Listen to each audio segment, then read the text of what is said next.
A ver, yo les voy a hablar un poco de Israel. Ahora, ¿qué pasa? Que es un tema muy complejo, que lleva muchas cuestiones. El único que yo me voy a abarcar y en lo que yo voy a centrar es en base a la tesis de que es legítimo y es soberano. ¿Qué cosa? La existencia de Israel como país, legalmente, para empezar, desde varios ámbitos. Primeramente partiendo, el 14 de mayo de 1948, ¿qué pasa? Se funda Israel.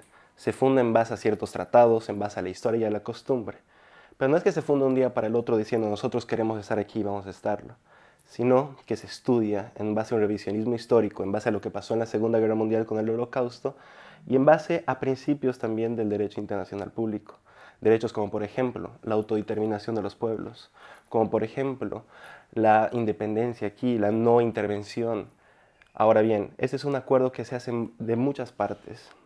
A ver, hay que entender que el reconocimiento de Israel está desligado de cualquier cuestión que pueda venir en base a los conflictos de ellos, como por ejemplo lo que está sucediendo hoy entre Israel y Palestina. Eso se sustenta, 1947, resolución de la ONU 181. Después, 2 años después, con el ingreso de Israel a las Naciones Unidas, con la resolución 273. Al fin y al cabo, se dan muchos mecanismos legales por los cuales Israel está legítimamente integrado en un ecosistema internacional que lo legitima.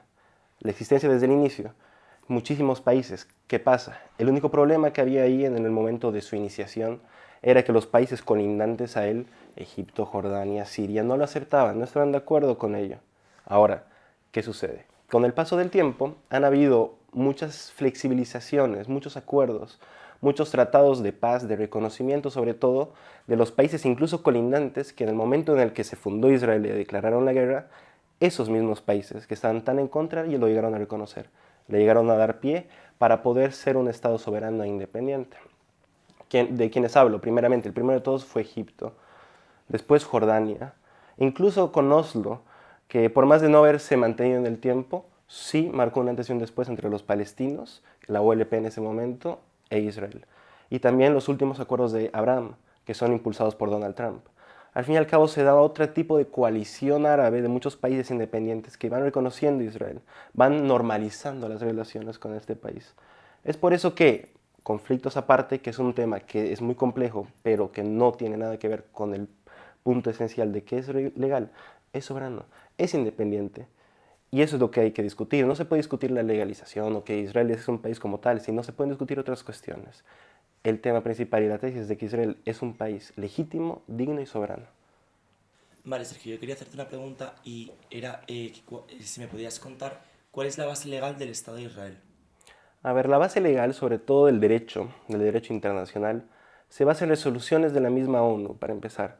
Porque por más de que hayan países de que lo pueden aceptar por aquí o por allá, si vamos al macro, si vamos a lo importante, el derecho internacional avala en base a resoluciones, como te decía antes, de la 181, 273, 194. Al final hay muchas resoluciones continuas, los cuales han dado paso de Israel a poder pertenecer a las Naciones Unidas y a todo el engloba internacional, y además de darle ciertas legitimidades una por una, como país independiente y soberano y totalmente legal, como España, como cualquier otro.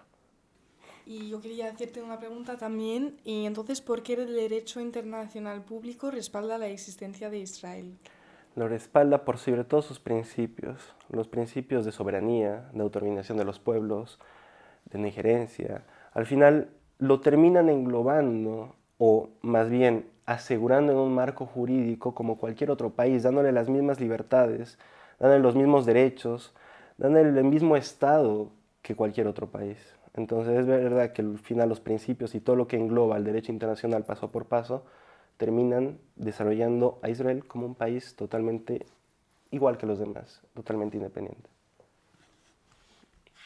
Vale, a mí, mientras que hablaba, me ha surgido una pregunta y es ¿por qué las reclamaciones palestinas no invalidan la existencia de Israel? Porque son dos cosas separadas. El problema viene, es territorial para empezar y viene hace muchísimo tiempo. Pero con el paso del tiempo se dijo, bueno, vamos a hacer una partición del territorio. Los palestinos nunca quisieron. Vamos a hacer una paz. Nunca quisieron. Vamos a reconocerlos, vamos a darles toda la legitimidad de que ustedes manejen la franja de Gaza. Tampoco nunca quisieron.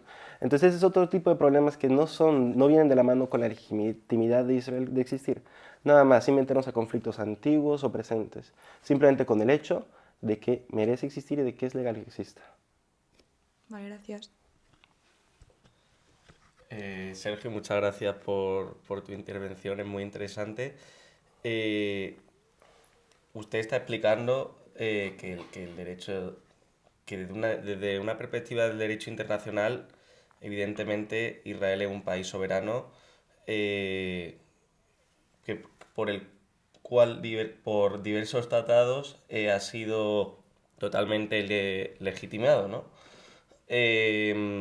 Pero a mí me gustaría conocer cuál es tu visión a futuro sobre el conflicto, teniendo en cuenta eh, pues lo que ocurrió el 7 de octubre, eh, teniendo en cuenta la situación de Gaza en la actualidad, ¿qué crees que va a ocurrir?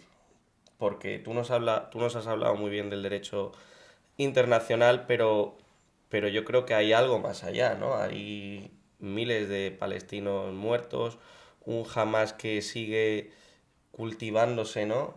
Y una sociedad en Gaza que va a ir más allá, ¿no? Estos próximos años, porque todos esos niños han vivido como sus familias, ¿no? Han sido arrebatadas, ¿no? Ujú. Que fuera ya del derecho internacional, ¿qué crees que, ¿cuál crees que es la solución a medio plazo, por lo menos, o a corto plazo?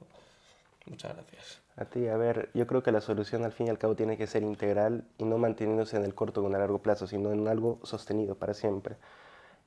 Punto número uno, el punto de partida tiene que ser que no puede existir una organización terrorista como jamás, nunca más en el territorio.